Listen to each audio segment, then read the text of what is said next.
How many new ways will you find to convince yourself that you're not enough before you finally surrender to your excellence? This year has been nothing short of incredible. I hit 100K on 2 platforms. I've gotten to work multiple times with like crazy brands like Adobe and Meta and Instagram and Kajabi. And they came in my inbox. I wasn't looking for them. I built a membership for creators that I'm so proud of. It's now got over 60 members in it. But you know what will ruin all that? My need for safety. I'm not gonna lie to y'all, I consider myself to be a pretty confident person. And every year I surprise myself with how capable I am of living the life that I want to live. Quite honestly, I actually don't know how to fail.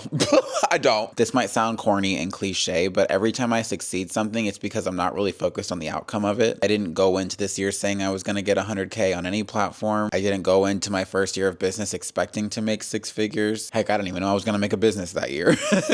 I'm not a planner, but I always try to be a planner. I always try to create a roadmap that guarantees my safety, knowing damn well I'm not gonna follow it, even if it did guarantee my safety. I don't mean to be like, it's hard living like this, but like, it's kind of hard living in a way where you know that excellence for you means allowing yourself to just make decisions on the fly, exist in what excites you, and trust that it's all gonna work out. Because now I'm about to go into my 3rd year of doing content creation full time, and it's like, can I do it again? Are the opportunities gonna come into my inbox? Or is this the year we flop? I think I just pinpointed that. There's always this thought in my mind, like, where's my luck going to run out? Because quite honestly, my family always worried that I wasn't gonna make it in this world, and kind of they're justified in that. Obviously, there have been moments in my life where I've had to do things I don't want to do because I just have to do them. But for the most part, my story has been refusing to do anything that makes me uncomfortable, only doing what excites me and ignoring anything that doesn't excite me, and somehow that's worked out for me. But there is that voice in my head from my upbringing that's like, well, that's not how the world is supposed to work. The world is supposed to work where you suffer enough that you get the results. So how dare you think that you can live this life without it being paved in suffering? And when I get in that headspace, I start to think too logically. I was going to create a course this upcoming year. Actually, I did create the course. Like, I got the outline together. I made the slides. Like, everything was ready for me to film and edit. But there was just something in me that was like, don't do this. Don't do this. Don't do this. And I was like, what is it? Is it that I don't want to be another course bro? And I was like, no, because I'm not a course bro. I would make a course that's actually freaking good. So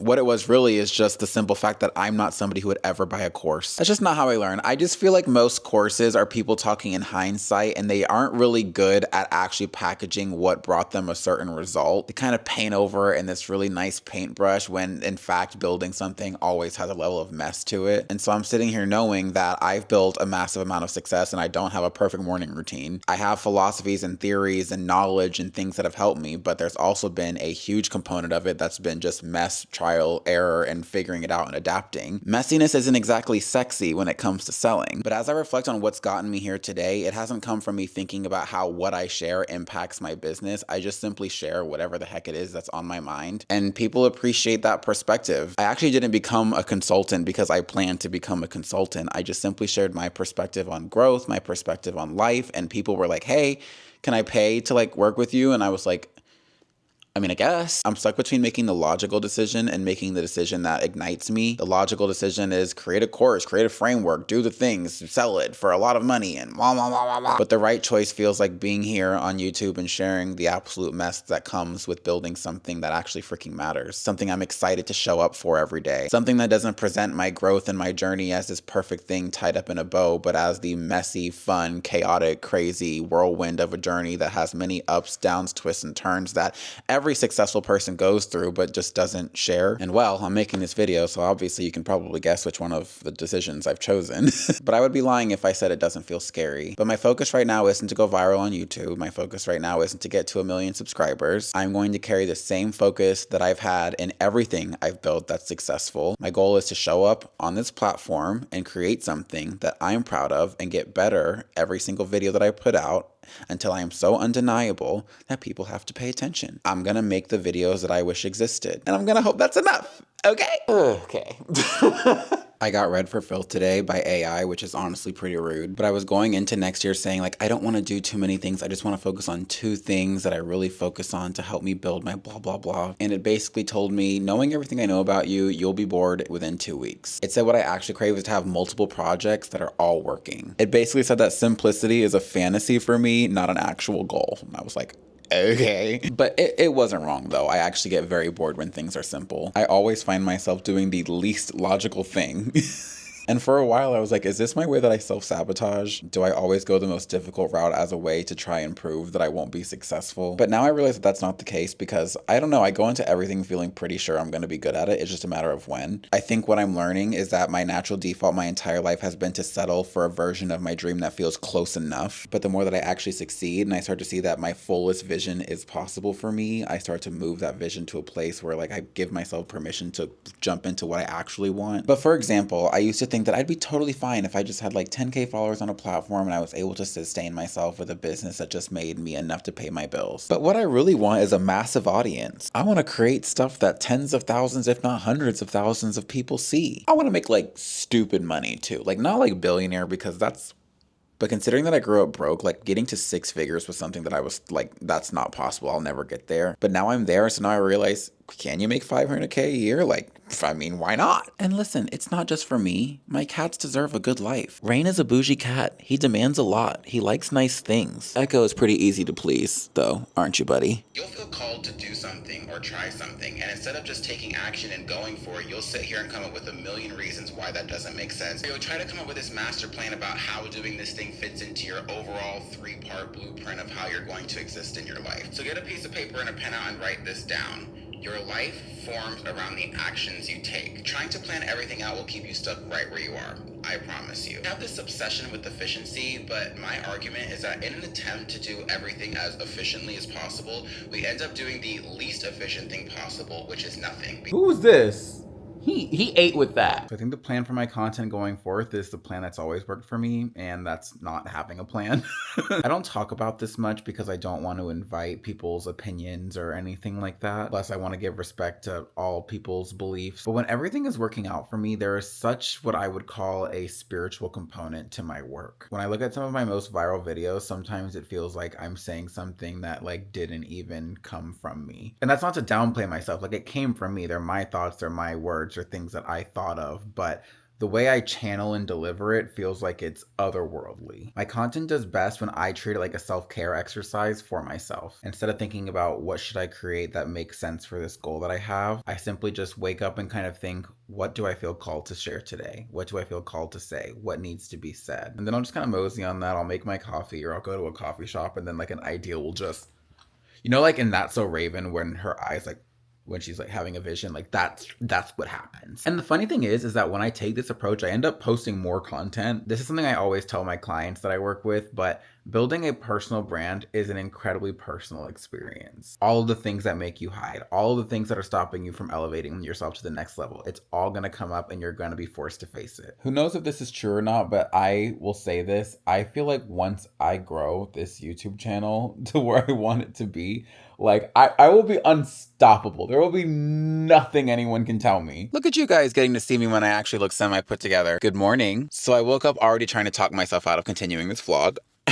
I really get jumbled about YouTube when I start thinking about the bigger picture of what it means. YouTube be the most helpful for my brand, or would this platform be the most helpful for my brand? Should I put my energy toward this first, or should I put my energy toward this first? And that's just very unlike me, because that's not how I typically approach things. Something I always tell the people I work with is that it's not about making the right decision, the best decision. It's simply about making a decision and sticking with it until it's the right one. I think the other thing that's causing me to act a bit out of character on YouTube is the idea that this is the first platform that I'm not treating as a way to directly educate, because even on Instagram, I'm not afraid to share more about my life, and I know that people will care, but it's because I've given so much advice and tips and tactics and frameworks and things like that that I feel like I've earned the right to be a human being on that platform. A limiting belief that I've just been trying to get out of my head is this idea that in order to be seen, in order to be valued, I have to be useful. And I think it's important to make the distinction between being useful and being valuable, because to an extent, I think you do have to prove that you are valuable in some way in order for people to care about you. But you can be seen as valuable simply because you're a cool person, because you're a funny person, because you're fun to hang around, because you are just interesting, because you have a good energy about you, whatever. I'm struggling with the idea that I have to be useful, and being useful means that I have to directly hand something tangible to you in order to be seen as somebody who is worthy of paying attention to. And that's just so dumb, because to be honest, the kind of content I watch is content like this. I would rather watch somebody who is figuring things out in real time, work through it in their brain, than listen to some guy with like the microphone that comes from, like, no shade to you if you have this microphone. I have one of these microphones, but like, you know, that comes out and they like sit here and they're the reason that you're not successful is because you're like, I don't listen to that. Because one, don't tell me what to do. It's just so different for me to start a platform on the note of just expecting that my audience will care to watch me figure things out and live my life and document the process of me building the life that I want to live. And then there's the final thing, which is that like going on a new platform, I feel like I need to follow all the rules and make sure that I have super SEO friendly titles and that everything's all buttoned up and that I'm not wasting any time in my video, because I've been doing short form so long that I'm so used to having to condense every single thing that I say into such a short amount of time, where I'm like, hey, you can breathe here. You can like exist. I'll literally watch someone make muffins, even if that's not what the video's about, for a bit. I have to remember that literally every platform I have grown on so far, I have not followed any of the typical rules. When I blew up on TikTok, it was at a time where everyone was doing like 7-second videos with the text on the screen, like back in 20 whatever. And I was coming on here making 6-7 minute videos that were getting hundreds of thousands of views because duh. And then when I went on Instagram, kind of the same thing. One, I was not aesthetic showing up on Instagram. I'm a little more aesthetic now, but even still, but like I showed up in the beginning, the content that made me blow up was me in a hoodie looking like who did it and why, with a front facing camera of my iPhone that probably wasn't wiped off before I filmed with it. And I just shared what I had to say and I posted it and it worked. What the heck am I freaking out about? Anyways, we're going to get coffee. I've taken you here before. It's my favorite coffee shop. We've been here together. My goal today is to not do anything that is work related, because I think part of my issue recently is that I've just been a little too lost in the weeds. So I have a book, we're gonna get a latte, and we're gonna enjoy a little time.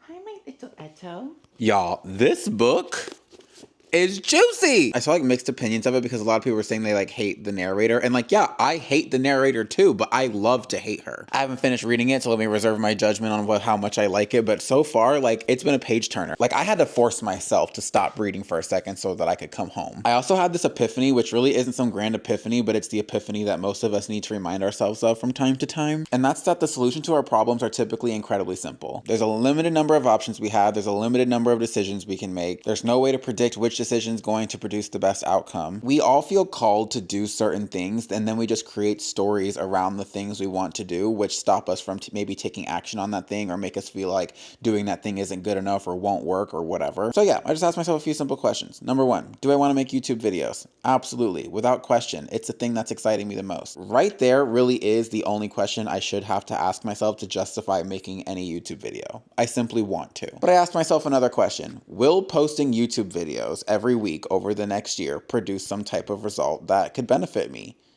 Yes. Do I know if it's the most efficient one? No. Do I know it's the one that excites me the most? Yes. And then I asked myself more of an open-ended question, which is, why do you want to make YouTube videos? I mean, I've already got an audience on Instagram and TikTok. I've got a business that's doing just fine. I don't really need to make YouTube videos. I want to use my YouTube channel as an experiment to see what it would look like if I stopped feeling like I had to be someone who always has the answers. If I stopped being the person who always has life figured out. If I stopped being the person who's wrapped up in a perfect bow. If I stopped being the person who never struggles and is so independent and doesn't ever need to ask for help. I also want to make YouTube videos to show the real actual process of what it looks like to build something, what it looks like to create your own happiness. Dinner time. Not you both staring and looking. Eat your food. I'm sorry, I didn't mean to disturb you. You don't like being filmed when you're eating. I'm so sorry, Rainey. Ever since I've kind of been lost in the weeds of like things being good and trying to figure out what's next, I've been having like a weird type of anxiety, like an anxiety that I'm not used to experiencing. Because like I've had panic attacks before, but in the past when I have felt anxiety, it's always like I feel the anxiety. The last couple of weeks have been a little different, where I am completely composed on the outside. I'm ready to work. I do my tasks and I do my tests well, but there's a tightness in my chest. There's a shortness of breath. There's a feeling like I'm not inside my own body. That's probably not good, right? The central theme of this vlog has been about letting go. But when we think about letting go, we don't typically define what we're letting go of. And I think for most of us, it's about letting go of control. I think the reason approaching something new or making a shift or believing that I can approach my work differently is coming from this idea that I now have something to lose. When I was posting on TikTok, I was just working a regular regular job, there was nothing to lose. There was only things to gain. There was something to lose when I was growing on Instagram, because that was when like TikTok was going to be banned and my whole audience was over there and business was slow and blah, blah, blah. But I was also in therapy at the time and was doing a lot of work on myself, which allowed me to be regulated and present in that moment and see that through. But because I have a psychology degree myself and I've been to therapy and I read books and I have a genuine love for psychology and I've just always had an immense amount of self-awareness, I have become overly good at intellectualizing my own emotions before I've even felt them. And I think there's someone out there watching this who needs to hear this. You can't think away your feelings. You may be able to understand them. You may know where they're coming from, and you may know what the right things to do are in order to work through them. But none of that is a substitute for allowing yourself to feel them. Oh, thanks for the hype, Rain. Thank you.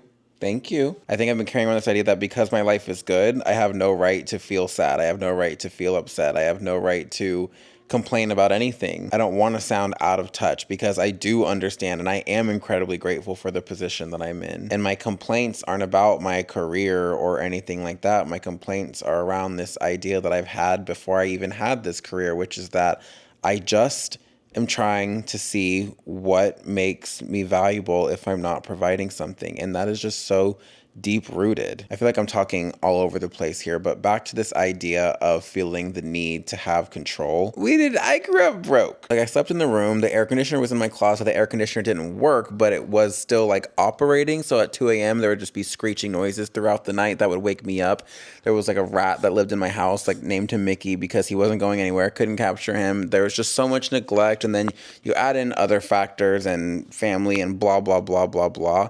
And it's just gotten me to this point where like I have put so much pressure on myself from such a young age to make sure that I make it, so that it feels like anyone who sacrificed anything for me, you know, their sacrifices were worth it. And also not to become a victim of my circumstances like I've seen other people in my life be. And without getting too far into the specifics, I also just carry this idea of like refusing to turn out like certain people and just putting so much pressure on myself to do the exact opposite. Like anytime I see a resemblance between me and someone who I don't want to be like, it is so triggering, and I will like double down to change that behavior and mold myself to be not that. At this point in my life, I am my own story. There is nobody in my family. There are none of my friends. There's nobody who has lived this life that I'm living. Not that I'm living a better life than everybody I know. I'm just living a very different life. There's nobody who lives the way that I do. There's no one who speaks the way that I do. And in addition to working through this idea that I need to have control as a result of growing up in a space where resources weren't handed, you have to, you know, they were scarce. I also need to let go of this constant comparison of who I am compared to who other people are. It's not about how my actions, my morals, my values, or my ethics compare to somebody else. It's about how they all align with the person that I want to be. And I'm sure these beliefs are not going to be something that go away in the next 2 seconds. But tonight, I am declaring and making the choice to believe that I am enough. I may not know why I'm enough yet, but I'm just going to believe that I am.